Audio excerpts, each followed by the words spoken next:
I have sad news. During the recording of this episode, something happened that never really crossed my mind before. We lost one of our own. We lost a hermit. It's with a heavy heart that I tell you that our own tinfoil chef passed away Saturday the 13th at the age of 63. He had been with us since season 2, and over the years he brought nothing other than an upbeat, positive attitude to our group, and I will forever be grateful for his insight and kind words at a time of personal difficulty for me. With that, I dedicate this episode to him, and I also want to answer a big question many of you have been asking. Yes, we will create a memorial for him in this world, when the time is right, of course. So with all of that said, rest in peace, TFC. So usually when I hit record to start an episode of Hermitcraft, I have a pretty good idea of what's going to go down in the episode, but not today. There are a few things that I just want to jump in and start talking about right away. And since we're down here to investigate this old farm, I thought I'd mention that I lit up these caves with glow lichen, right? So no mobs are spawning in them, but they're kind of dark and gloomy, and it's fantastic, and I'm going to continue doing that in this area. So what about these farms? If you saw the last episode where we constructed them, I had a suspicion that something was not quite right with this, and I've gotten to the bottom of it. So I set this thing up for another big AFK session, and this time you will see chests upon chests upon chests of logs, including the one up there, and that is way more like it. So you see this hopper right here, it's got a powered target block directly below it, which means that it's locked most of the time until this brief moment where it turns off, and that eventually stops the bone meal from feeding into the farm efficiently. So for all the bone meal that I added back here, only one piece would go in at a time, and then that made the farm just completely redundant. So now that I've changed the layout of the chests, that's no longer going to happen, and that's why we got so much more wood out of this thing.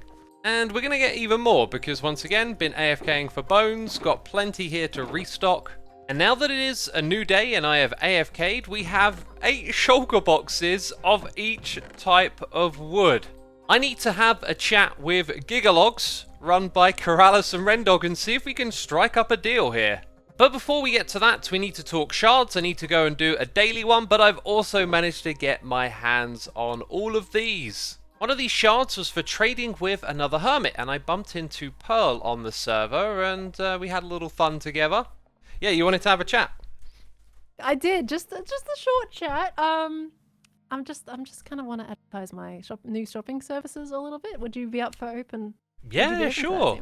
You got a shopping service? I do. A brand new shop, level 3 of Twinkly Trash, right over there in the distance. Okay. All right? Yeah. And it's I'm just gonna give you a bit of a scenario here, right? I'm gonna place this block down. Okay. And do you really want that block removed? Would you like that block removed? From here? Yeah. Would you like this block removed? I mean, it kind of makes the whole area just like no! pop, you know? It really... No, Xisuma, it's like no! the missing piece. I didn't know that it belonged here, but now it does. No, don't do this to me. Sure, I'm intrigued. No. I'm genuinely intrigued, but so far I don't know where this is going. So yeah, I let's say I want that removed. You want that removed? Okay. Now, just imagine there is someone on the server that can remove this block for you. Would that person have an axe? As cool as this one would have an axe. No, not as cool as that one. Okay, with a not so cool axe, right? Yeah, with a not so cool axe. Pretend you don't have an axe right now, okay? Can we go have a look at your shop? Okay, we can have a look at my shop. Yeah. Wonderful. I know exactly where it is. So off the top of my head, I can think like, oh yeah, I got this project over there that needs building. But when it comes to clearing stuff out, I'm not sure. So I'll keep you in mind for sure. Well, that's fine. Just wanted to let you know that my services are there on level 3 of Twinkly Trash, you know? Level 3. I'm going to have to explore now. Do you have a shulker monster that is ready to... Pearl, you are barking up the wrong tree. I am the organizer of inventories. Yeah. Oh no.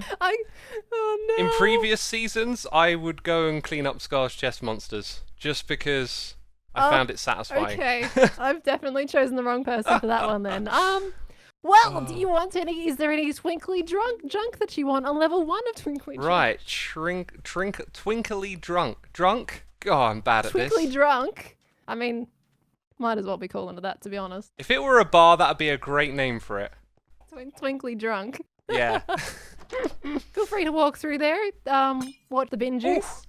This is beautiful decorating. Oh, dang! You must have grinded these. I did. Uh-huh. I was in here earlier in the season, and then I just kind of forgot. Because I might need one of these for a project. Aha! It has worked. See? When the 2 levels do not appear, maybe the 3rd one does. I think does this indeed. should work. I'm going to grab a Heart of the Sea right now. I can't remember why I wanted it, but like I'll just take care of it now. Well, we've got the shells too, if you ever need the shells to go with it. Dang it! I'm being roped in to some sort of scheme. Oh no, this was before like Ren made everyone flush their diamonds down the dunny. Got ya. How about down the dunny? How about 1 for 1 on this? Come on. Come on. Look how many diamonds. You'll feel bad for taking any more from me. Exactly. All right. 1 for 1. 1 for 1. Oh, there we go. Poor hermits these days. Ren's really scraped them thin. This means I can now go pick up a shard because we have officially traded, right? Yeah, look, you wanted. I'll tell you what. Here's another deal. I'm scheming today. If you're gonna take one of these trade with a hermit ones, since we just traded, yeah, I'll give you 8 diamonds for the shard. 8 diamonds? Oh, no, I'm good. I don't think I'm that desperate for diamonds. No, I'm all right. Yeah, you just fleeced me, so. Yeah, I did. Oh, that's good. Oh, sweet. Look at this. Taking myself another shard. I love it.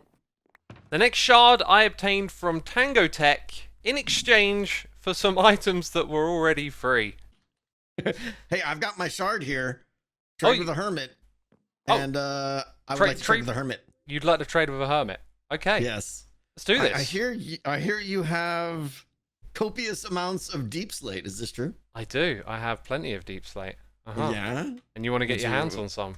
I want to get my hands on all of it. Whatever you can afford, just let me know. What can I do for you? Well, we've got a trade, right? And I'm looking at your hand right there. I'm looking for shards. You know? Oh, you're actually collecting shards? Yeah, the Ark of Champions, man. It's gonna be me. Okay, all right. Well, I'll give you this. Thank you. And what do I get? Okay, you're gonna get some free stuff, all right?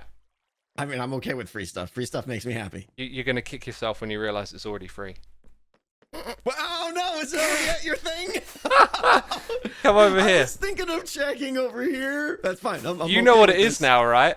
I do, yeah. You got your free shop, right? Yes, the depot. Oh, that's okay. Worthwhile. Uh-huh. Oh. Uh-huh. That was a good trade, wasn't it? That was a great trade. Best trade ever. Hey, totally worth it for me. All right. Yeah. This is great. Sweet. I can just take all of this? Yeah. I mean, you're building decked out, so like, normally I might say maybe leave some for others, but you know, it is for everyone, so. It's going for a good cause. That's right. Yeah, exactly. Okay, I gotta go shulk her up then, and I'll be back. I appreciate it. Thanks. Oh, no problem. And that reminds me, some edges around the depot here have been tidied up, and now the whole thing looks a little bit cleaner when you approach it. Anyways, I've come back to the communal area for another one of Ren's daily quests. And once again, we're going to snap up the buy something from any shop. This one's going to pay for itself, but there's something that I need for a project this episode. And it links to when we traded with Pearl earlier in the episode. So for this one, I need some blocks of prismarine. Yes, a conduit is what we need to create, but what for? That is the mystery right now. Anyway, I'm not going to need a lot of this. I'll tell you what, I'll buy a couple stacks. There we go. So now we must return to the Ark of Champions, as a few days has passed by since we were last here. And now we are absolutely killing it. That is a crazy amount of points. In fact, it's 29 in total. Let's have a look. Let's have a rummage through these other ones here and see how the other hermits are doing. I can confirm we're actually now in the lead, and XB Crafted is a very close second.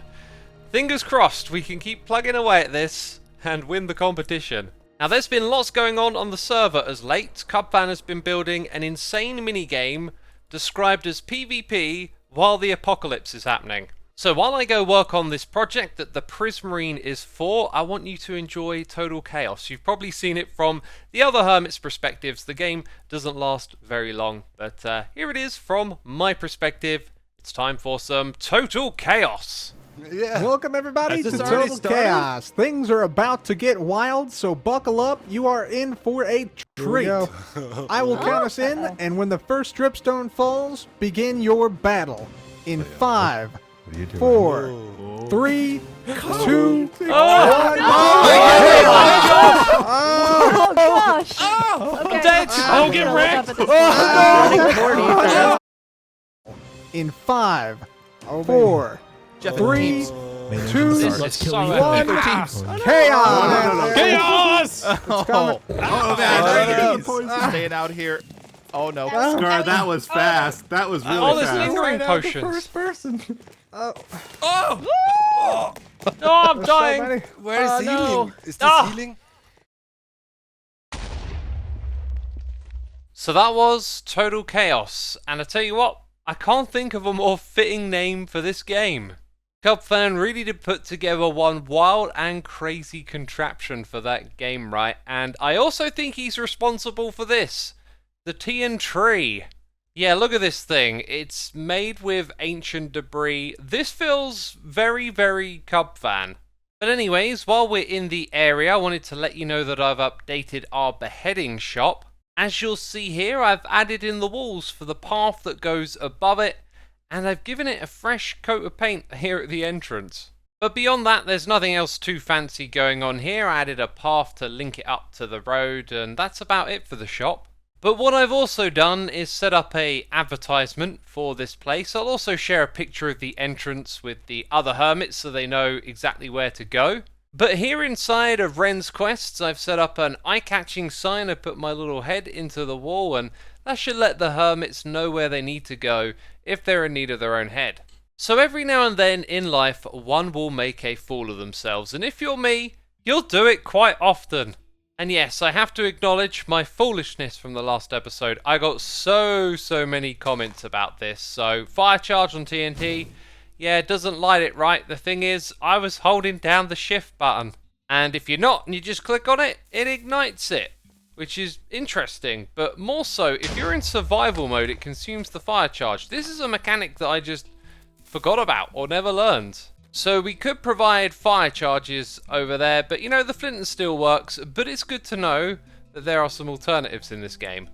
Now, the next thing I want to show you is a project that has turned into quite the grind. Although, nowhere quite like as much of a grind as all of this was here. Yeah, there was something I wanted to build and just show you when it was finished, but it's been taking hours and hours, and I'm still actually not really that close to finishing it. I've basically underestimated the task at hand.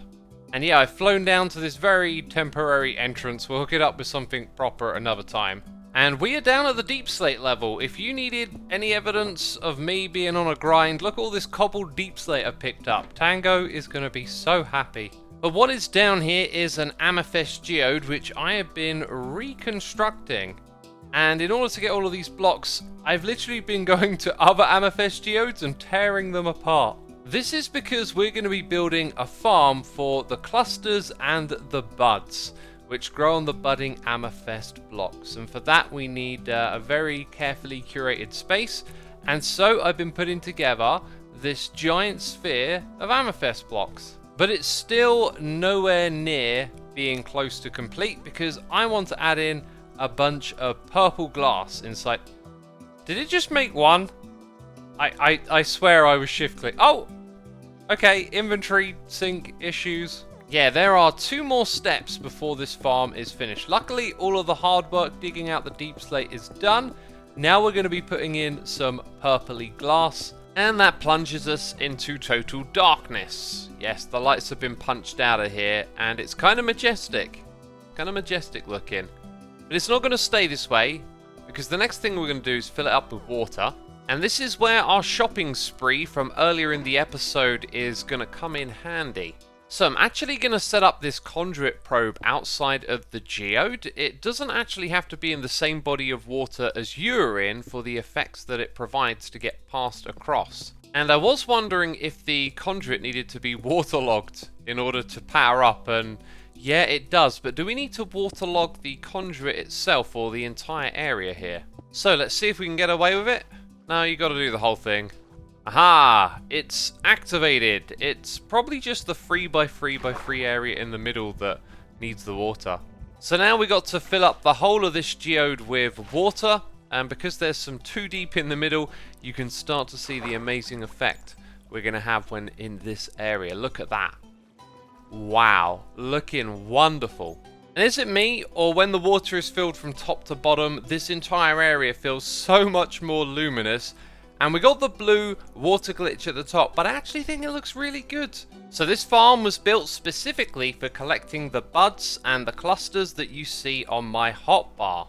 Now the big issue tends to be that the budding amethyst block is very easy to break, but in this environment it's not, and that's partially actually down to this pick. It's got silk touch and breaking and mending, and no efficiency.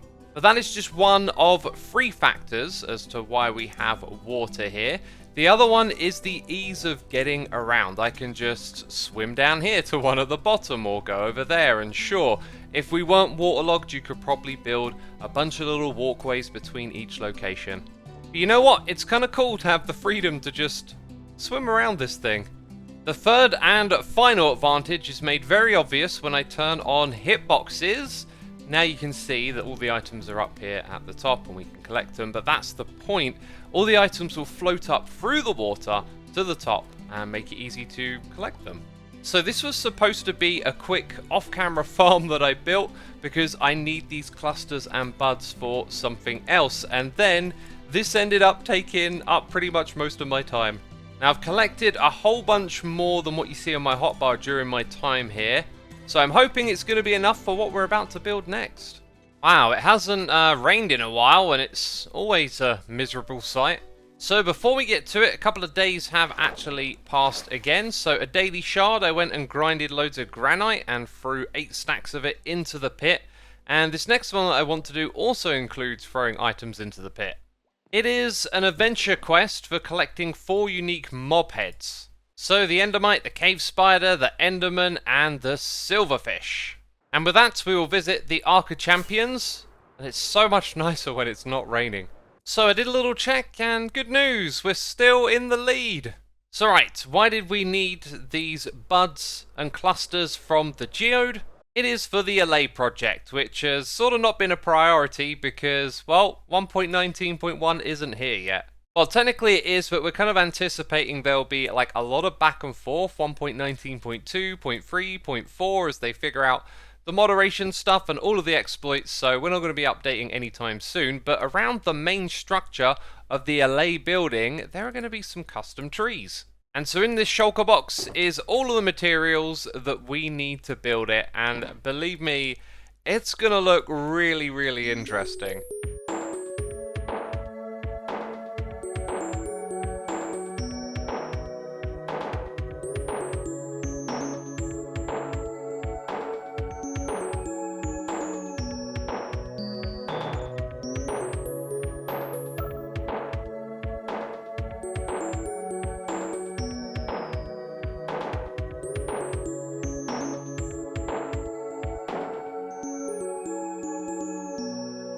And there it is, one of 3 trees to populate the area behind the LA Sanctuary. And I gotta say, I love the block palette for this. It's mostly based around the Amethyst Geode itself. But it was a royal pain to build, all these little details and blocks all over the place. It took me like 50 minutes to put that thing together. And then it doesn't include all the time that we spent gathering the materials. But now that it's here, in the area, I feel that it's going to really contribute. But probably not until the whole area is finished. And that's probably going to take me quite some time. So anyways, I've been commenting on this mod that we've been using, and I feel like I need to start dyeing my shulker boxes in order to take advantage of this, because otherwise they sort of all look the same. And there is a reason that I mention this, for I was visiting the old base, and I found something rather quirky. So yeah, as I rummage through these chests, do you notice anything different? That's right, this one right here has a hypnotized egg inside of it. How I never spotted that, I don't know. But this is very curious, because this is a way for you to put like a different icon in instead of the chest that's in a permanent location. And that's obviously, you know, something odd with the way that the mod works, but maybe it can be taken advantage of. So if we go ahead and punch those out, put back the item frame, and let's say we put a rocket into it. Okay, now we click on here, and it's got a rocket icon. Wow. Okay, that's super good to know. Intentional or not, you can pretty discreetly hide the item frames at the back of your double chest array, and then have a bunch of icons for each different chest to tell you what's in them. That's absolutely awesome. Anyways, we are now at some seemingly random place because of this over here. Now, you've seen the Nether tree farm we've been working on. I showed it to Tango, and he had a little bit of a eureka idea. So I thought I'd come over here and show you exactly what he's done with the concept. So rather than have 2 Nether trees growing, he's got 4 of them, and they all push into the middle so that you have this arrangement right here, which is perfect for the TNT, you know, falling into that space and blowing up all of those blocks. It makes your TNT even more efficient, and it's just so awesome how you can actually get the blocks into this arrangement without building a bunch of complex redstone right here in the middle. As I wander around the bottom here, you can see Tango's approach to the redstone has a slightly different layout. It looks like he may have simplified things even further over here. And I'm happy to see that there is some bone meal recycling going on here, which is something that I didn't add because all of those items that don't grow into a tree, they pop off, they can be collected and turned into more bone meal. So at some point or another, I'll do one of my redstone live streams again, and we'll revisit the idea and try and make it even simpler and have 4 Nether trees growing at once. I've also got some really other interesting ideas for farms and whatnot, which I'm going to tackle on stream at some point soon. So yeah, you should follow me over there if you want to catch those. And Tango, do you even have a nether portal over here? I had to fly here from very far away. I don't think there's a quick way back. Well, I guess I better start flying back across the Hermitcraft server to get to somewhere where I know. So with that, if you enjoyed the episode, be sure to leave a like. Follow me on Twitch if you want to catch any of my live streams. And I will see you in another episode of Hermitcraft.